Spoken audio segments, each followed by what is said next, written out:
you're on the right wing in America, if you're conservative, and even this, it started to happen with traditional liberals, you are so over the accusations of racism, and you typically just laugh at it. You laugh because you're thinking no one really takes this seriously. The left does it all the time. The woke progs, that is their go-to. Well, we may laugh at it. We may think they've lost their mind. They think everything's racist, and clearly it isn't. But here's the thing, it still works. It's still so compelling to so many people. It doesn't matter what they attach it to either. They can attach it to anything.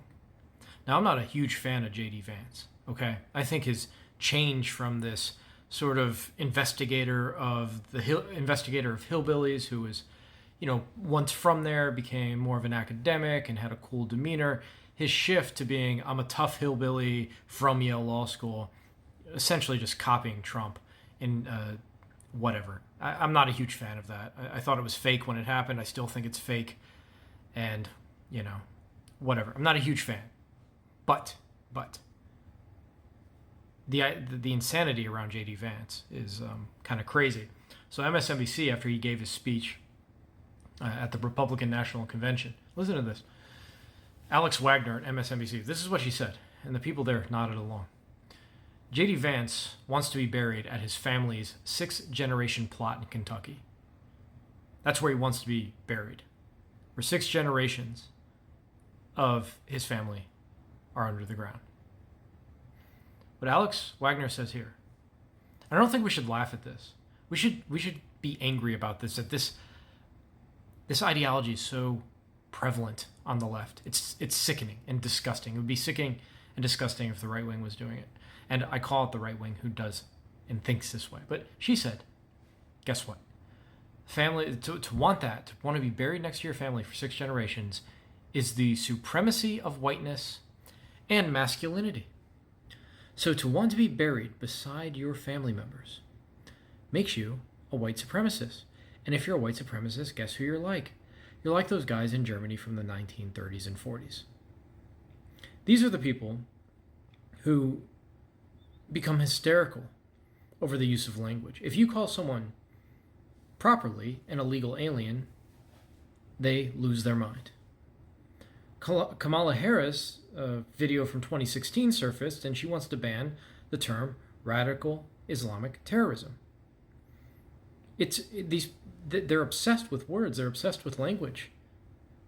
But they will throw around terms like fascist, neo, guys from Germany. I don't want to say, what they're officially called because that typically gets the video blocked.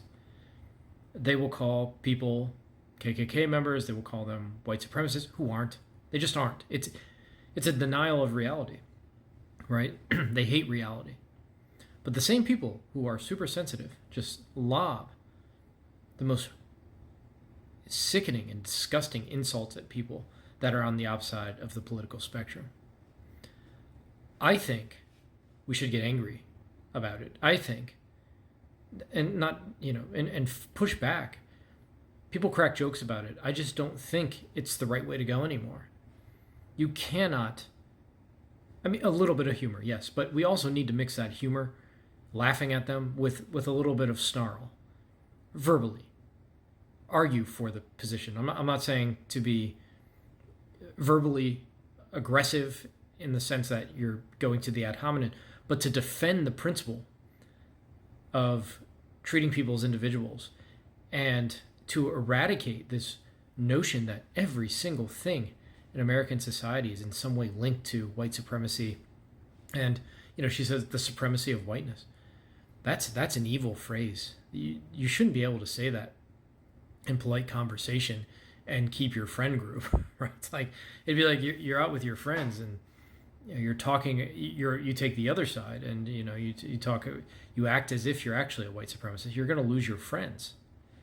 Or if you were with your family and friends and you start talking about the evils of Hispanics or the evils of blackness or the evils of Asianness or something like that. It's just, people wouldn't be your friend. But in New York City, in LA, in DC, in university campuses, you can all day long talk about the evils of whiteness. You can link it to the vice president who simply wants to be buried beside his family.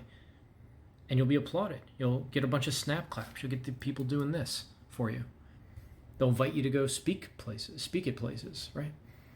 This is what happens when a political party, it's not all Dems, but a lot of Dems are possessed by a certain wicked, bigoted, prejudiced ideology.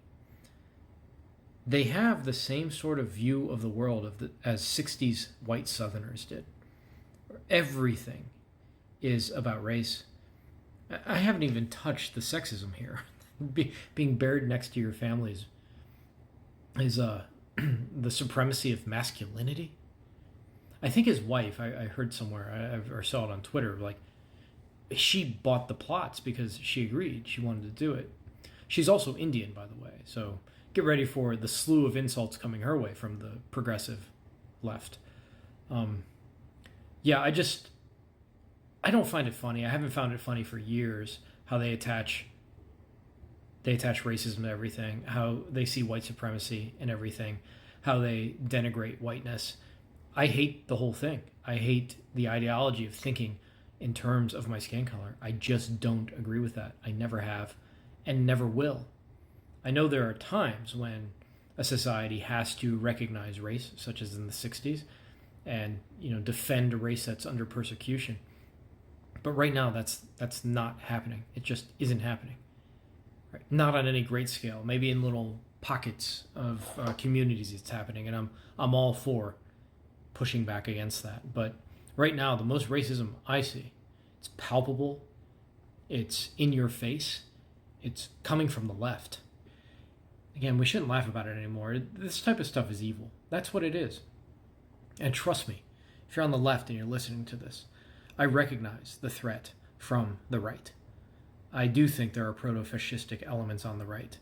They don't know what fascism is, really. They just think, a lot of people on the left and right think it's just like, oh, the government controls speech and doesn't let you say things. No, it's more in depth than that, of course. But I've made other videos on what fascism actually is, and you can see elements of it on parts of the right. Now, I don't think that ideology has spread through all of the right yet. It certainly hasn't, but there are seeds there that we also must keep an eye on. And if you're on the right, don't be afraid to point out when the right goes too far. You don't want to turn into the left. If you don't kill your monsters while they're small, this will be a motif on this channel. You turn into the woke progressive left, which has hijacked a lot of the Democratic Party. So that's what I wanted to talk about tonight.